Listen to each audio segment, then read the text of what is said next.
ശ്രീനാരായണ പരമഗുരവേ നമഃ. സുപ്രഭാതം.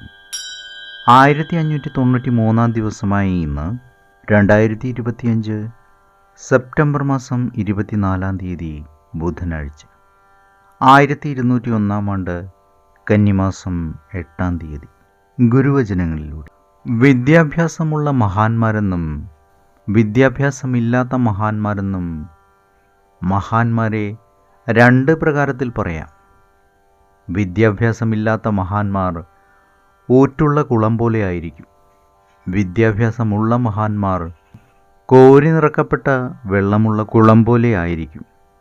ശ്രീനാരായണ ഗുരുദേവൻ. ശ്രീ നടരാജ ഗുരു എഴുതിയ ഗുരുവരുൾ എന്ന പുസ്തകത്തിൽ ചെണ്ടമേളവും നിഗൂഢവചസ്സും എന്ന് വിവരിക്കുന്നതിൻ്റെ 39 ഭാഗമാണ് ഇന്ന് അവതരിപ്പിക്കുന്നത്.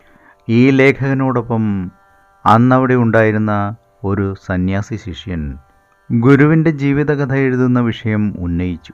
ഈ ലേഖകന് അതെഴുതാൻ താല്പര്യമുള്ള കാര്യവും അദ്ദേഹം ഗുരുവിനെ അറിയിച്ചു. ഗുരുവിനും അതിൽ അല്പം താല്പര്യമുള്ളതായി കണ്ടു. ഗുരു അഭിപ്രായപ്പെട്ടു. ജീവിതകഥകൾ പലപ്പോഴും മനുഷ്യമഹത്വത്തെ തരം താഴ്ത്താറുണ്ട്. ചില മഹാന്മാർ സത്യസന്ധതയുടെ പേരിൽ കുറ്റസമ്മതത്തിൻ്റെ രൂപത്തിൽ ആത്മകഥാകഥനം നടത്തിയിട്ടുള്ളത് ഗുരു സൂചിപ്പിച്ചു. മനുഷ്യരാശിക്ക് ഗുണകരമാകാത്ത തരത്തിൽ അവർ തങ്ങളെ തന്നെ താഴ്ത്തിക്കെട്ടുകയാണ് അവയിൽ ചെയ്തിട്ടുള്ളത്. ഗുരു തുടർന്നു. അത്തരം സാഹിത്യം നല്ല മാതൃകകളെ എല്ലാവർക്കും കാണത്തക്കവണ്ണം ഉയർത്തിപ്പിടിക്കുകയാണ് വേണ്ടത്. ഏതെങ്കിലും തരത്തിൽ മനുഷ്യനെ നന്നാക്കുന്നതിന് സഹായിക്കുന്നതായിരിക്കണം അത്. അല്ലെങ്കിൽ പിന്നെ ജീവിതകഥകളുടെ ഉപയോഗമെന്ത്? ഏവർക്കും നന്മ നിറഞ്ഞൊരു സുദിനമായിരിക്കട്ടെ എന്ന് ആശംസിച്ചുകൊണ്ട് നിർത്തുന്നു.